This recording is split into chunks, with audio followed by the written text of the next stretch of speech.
All right, so we're recording now. Awesome. Jay Okay. Grimes. So you're all right. So I can't, you figured this out. That's awesome. So, all right. So I tell me hit about Falsetto. When we were working at the Park House, there was a play called Falsetto. I forgot that one.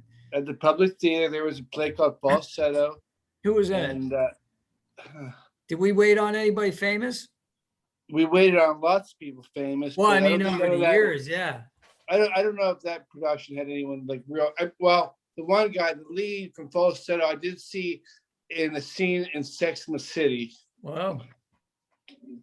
Nice. But that's as far as his, But he I wasn't saw Mr. Sarah Big, Jessica right? He Parker wasn't. walking down the street in Palm Beach, Florida one time. Who was And that? I saw Sarah Jessica Parker walking down the street Oh, in yeah. Palm Beach, and she was unbelievably hot. She was alien hot. Really? Like Yeah, she Mars was. Attacks aliens, right? Yeah. I mean, she was that hot. She was was that in Mars attractive. Attacks. I know she was. There were 80-year-olds you'd give your left finger to like touch down in Palm Beach. That's awesome. Yeah, man. How long were you down at Palm Beach? For almost 2 years. 2 years. And you met a Yeah. lot of celebrities down there. I waited on Rod Stewart.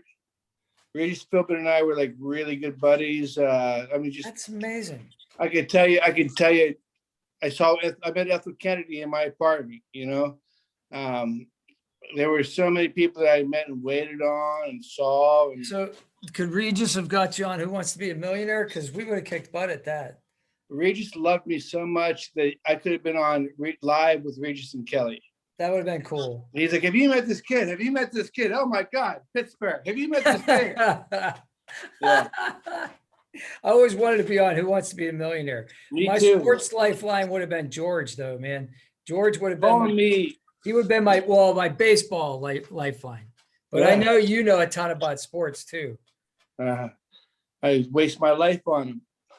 Ah, I do. waste. No, I listen to sports when I'm a manic depressive, and I have to deal with that. And when I have to, when I'm depressed, I listen to nothing but sports. And and then I listen to music other times, I watch Star Wars movies, so we all got our Really? thing. We all have our comfort zone. You know what I mean? What Star Wars movies do you watch? The original trilogy, mostly. Really? Yeah. 4, 5, and 6. Yeah. And what about the new ones? I haven't seen the last Controversy one. in that whole thing, but like I just like it's light. To me, it's light, and I don't get involved in like the politics of it. I just like the How about lasers. Star Trek? Yeah, Star Trek's okay, but Star Not Wars for me. Star Wars is number one for me. I was totally Star Wars guy, not Yeah. a Star Trek guy. I was into Trek for a while, but that's only when there was no Star Wars. But that was that period of time when there wasn't. When was that? Oh, I God. mean, like late 80s? Yeah, late 80s, early 90s. Well, actually, from 84 till 99, basically. Yeah, Yeah. that's true. Now everything's gonna be Star Wars. Disney's just gonna go nuts with it because Disney Plus, they're just gonna make like 13. Until there is a Star Wars. Yeah, there is. There's a war. Yeah. So tell me about like, okay, so we were talking about celebrities the other day. And I mean, so Regis, but like if there was one person you could meet now, who would you want to meet? Like who would you want to just like have coffee with and like Have coffee with. you know how like Jerry Seinfeld has this thing where they drive around a nice Oh, there you car go. and they talk. Yeah, I'd like to meet Jerry Seinfeld. I saw Jerry Seinfeld, and when I used to do stand-up comedy, I felt like a Seinfeldian comedian. And I think I'm not gonna say that I like coined that phrase, but I know it's a relatively new one when I did say that. I like what I remember from your deliveries and your jokes, very Seinfeld. I thought Yeah. very Yeah, clever, well, very like observational, like everyday life kind of stuff, and just it's a situations. human condition, Patrick. Yes, The exactly, absurdity of the human condition, exactly. And there's lots of jokes now, and I never will give that up. No matter what I do in my life, I'm a fucking busboy. I'm still a comedian, no matter what. Give me That's how a I joke. feel. You got a joke A right joke. now? You got one? I don't want to. Why do women fake orgasms? Who cares? You don't like this stuff. You don't like this stuff. Who cares? Why do women fake orgasms? Who cares? Because they think men care. Yes, that's right. Yeah, I love that. I have a million jokes. I have a million bits. You know, I haven't stopped gathering all this material since I was a young guy. You know. So as bartenders, we know all the punchlines of all the classic jokes. Like then and you know what? I've heard one good joke in the last 20 fucking years. What is it? Do you know? I can't even remember the joke. Yeah, I know. It's hard. Yeah. Once you get going, though, I have rolls. I have I have like 10 great jokes that I like blow people's mind with, and some of them were from you. Here's one from you, Patrick. You want to hear one that I tell that you've told me? Okay, yeah. Let's see if I How remember. many Teamsters does it take to screw in a light bulb? How many what? Teamsters does it take to screw a light bulb? 10. You have a problem with that? You know who told me that? Russ McCormick. Really? Yes, because he always worked on those movie productions and he would work with Teamsters and he was an independent. So he would tell Teamster jokes. You know how a Teamster makes love to his wife? How? Back it up. Back it up.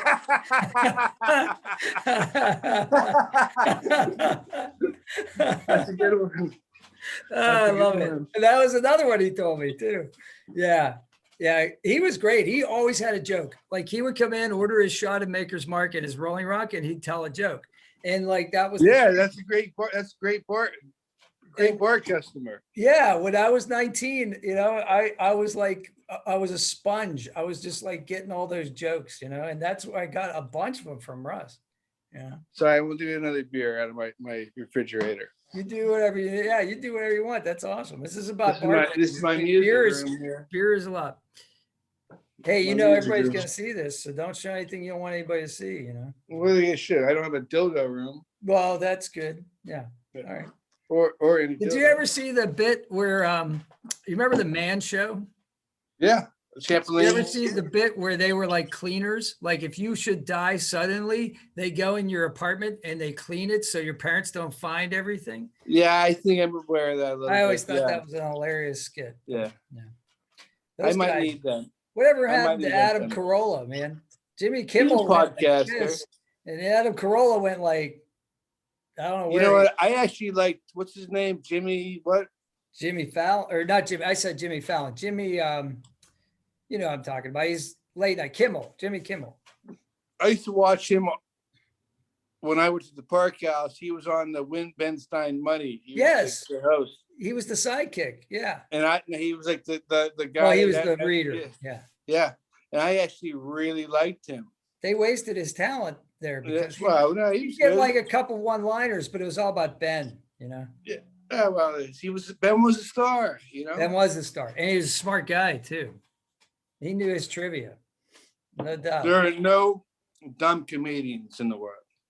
No, there are no dumb writers. Nah, you have to have too much memory recall, and you have to know so much. I mean, you have to be on fire. I told you about the stand-up philosopher thing on my business card, Yeah. And I think about everything. I think about the gravity. I think physics. I think of, the human interactions with people. I think of everything that's involved with everything, I can't help myself. No. It's a gift and a curse. Yeah. Well, being a student of everything, being able to do a little bit of everything, like people always said, like I heard it today, actually, Tara was talking to somebody, she's good at a lot of things, but but she was saying like, when she was growing up, people would tell her, you like too many things. You got to specialize in one thing. But I think that's bogus too. That's nonsense. Who am I to know? I'm a She's not an athlete. But bartenders have to know a lot about a lot of things because we got to be able to talk to everybody. We were the best bartenders in the city of Pittsburgh. Well, I'm not going to say that, but that we were in the top 10 percentile for sure. Motherfucking yes, absolutely. I know that. I'm way down on that list of Park House bartenders. No, man. No, you're no. No, you're not. Okay. You carried that. No, no, You no. carried that place for a long time. No, I didn't carry it. I carried the place after you left. I was fired from the Parkhouse 5 times. That's not really being fired, then, is it? Patrick, am I a world record holder? That's not being fired. No, that's just the same okay. place. All right. If anybody's going to watch this, put in the comments below, put how many times you've been fired from a place and gone back, because that's the restaurant business. There have been cooks and waitresses at Max's that have been rehired multiple times. But I'm telling you, I feel like I'm a world record holder. 5 times. I loved it though. And I tell you what, Patrick, I would have been fired 6 times if they would have let me, I mean, I love that place so much. Apparently there's a sign on the window. I saw that. I don't know. I saw that. They're applying for a liquor license, so we'll see. I saw that. So someone must have bought it or leased it or something. Tell the audience what beer you're drinking.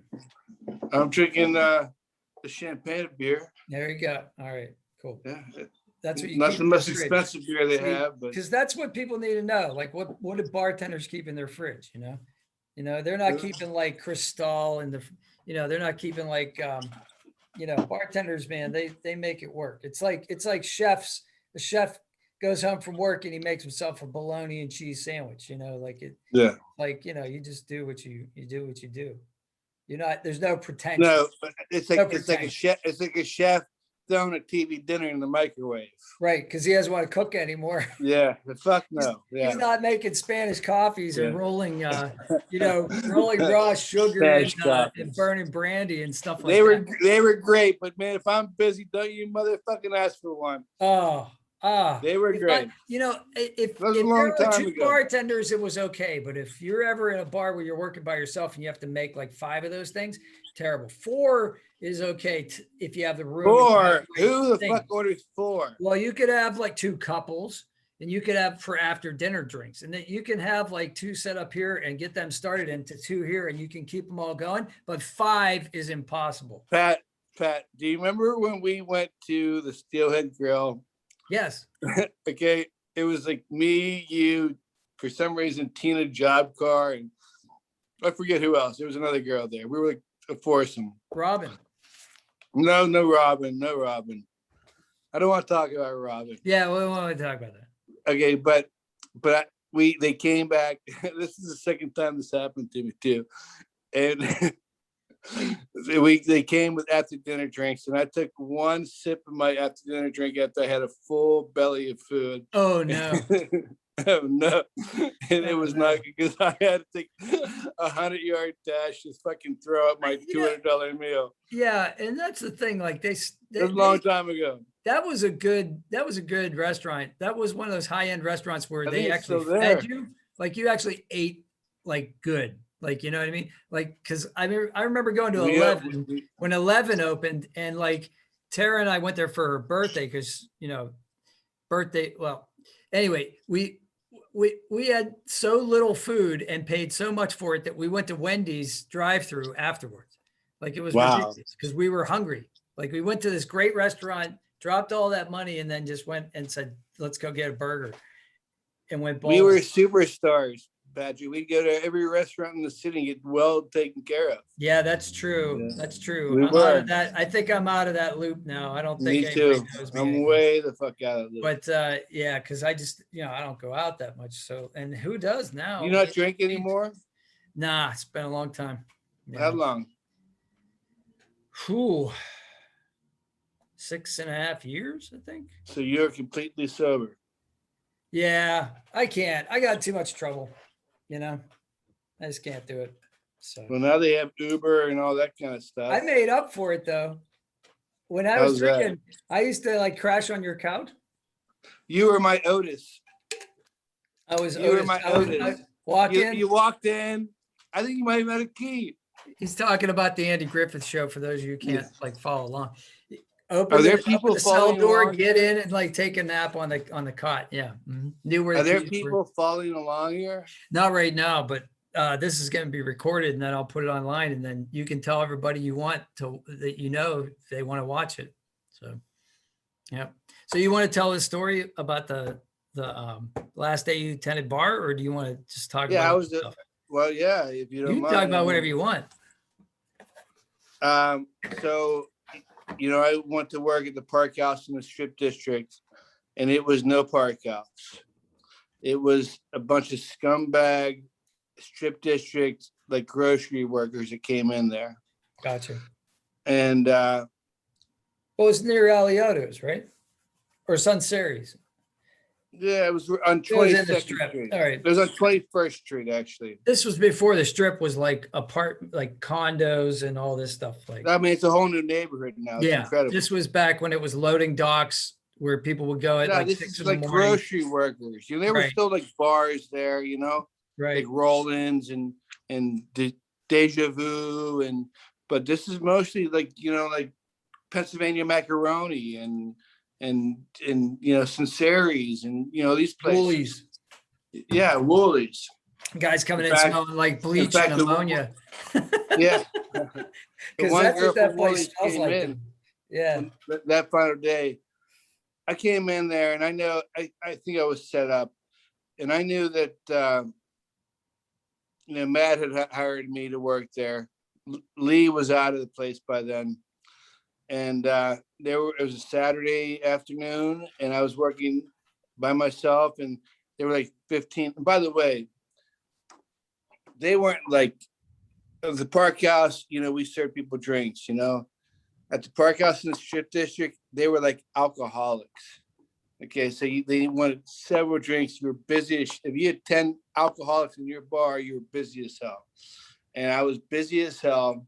And this one guy who I took his spot there, okay, he wanted me to take off 200 points off the Cherry Masters, okay, which is nothing. It's $10.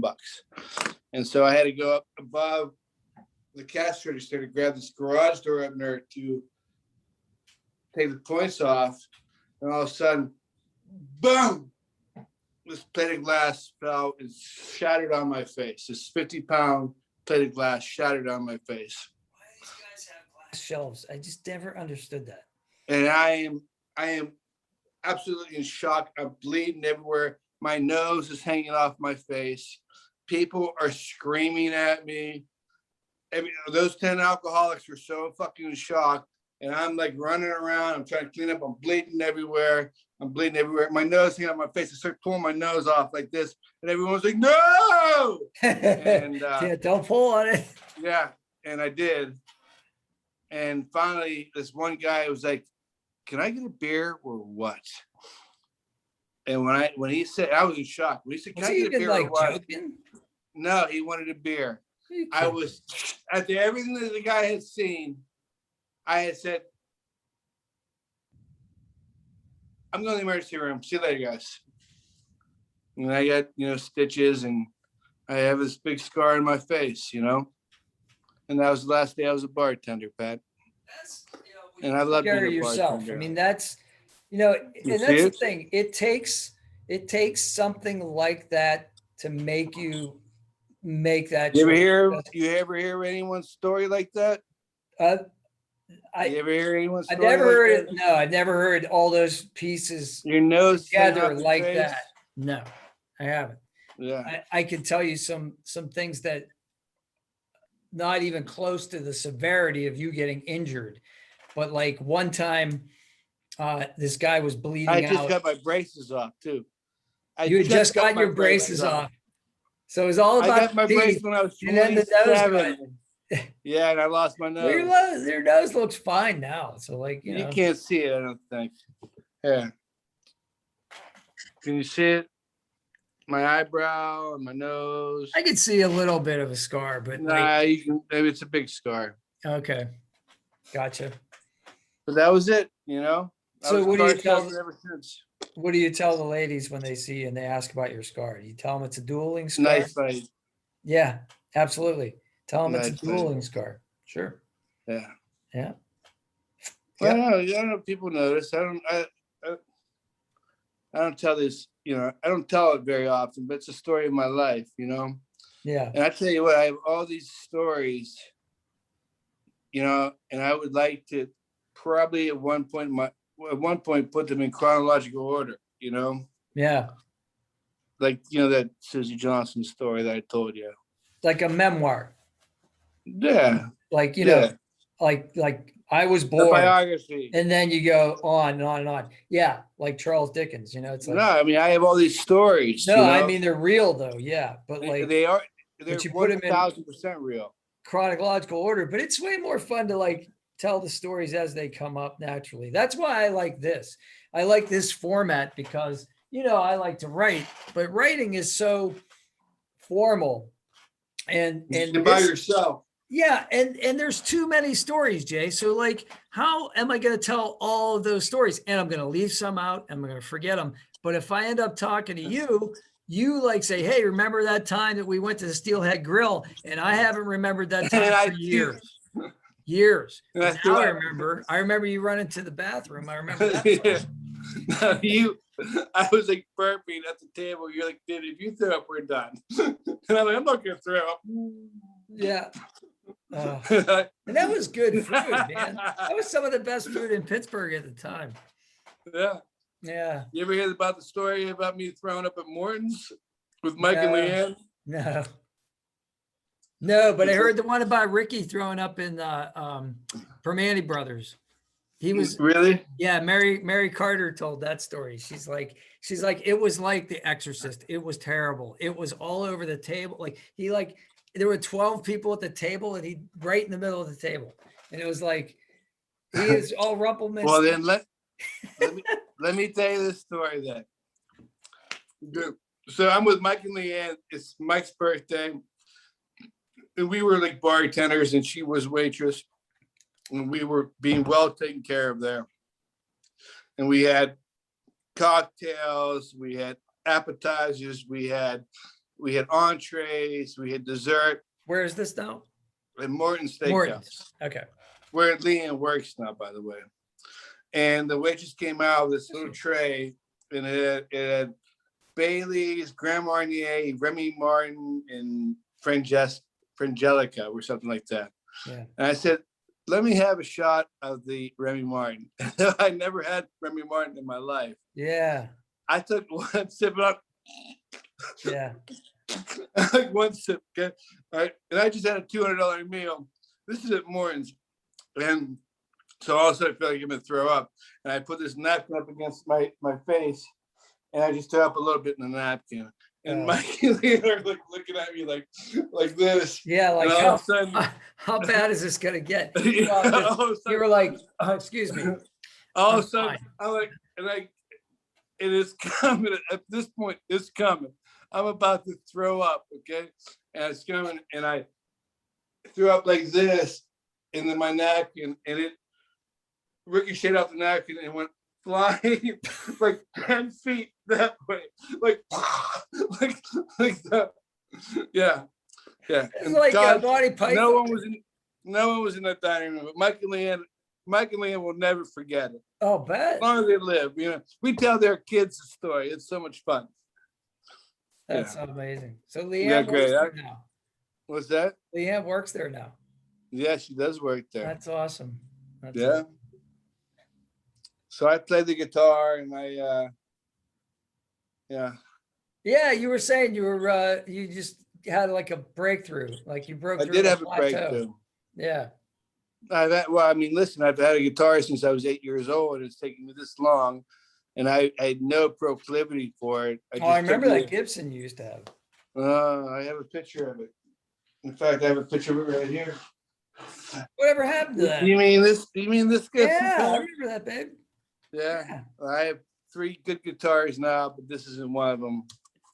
But I remember that too. That was Get rid of that one. By the way, Rich Jock gave me a guitar tuner, and it has to be going on 20 years. Yeah. And I never had to change the battery. Yeah. 9-volt battery lasts forever, huh? I have one in my case. I'll bet it still works. Well, Jay, you froze on me here, so I don't know if that's the end of the interview, but good stuff. Good stuff. Are you okay, Pat? You good? Good interview, brother. Okay, you froze. I didn't know if we were done, but okay, we're good. Yeah. All right, brother. You want to talk about something else before we go? Yeah. It's good to see you, brother. And I want to be with you for the rest of your life, friends forever. Yeah, we're friends forever, man. We went through the wars. We did. It was so crazy. In fact, we did. All right, brother. All right. I'll talk to you soon, Jay. We'll do this again. Let me run this back to you so I can see it, okay? Sure. Well, right, what I'll brother. do is here's what I'll do. I'll upload it to YouTube privately. Nobody will be able to see it. I'll give you the link and then you can watch it. And then if you want to give, No, you can. if you don't want to, do you think this is printable? Where you even? yeah, I don't think we didn't swear. We didn't do anything like we didn't talk about anything. Interesting. Is it interesting? I guess we'll find out. All right. All right. I'll talk to you soon, Jay. All right, brother. All right.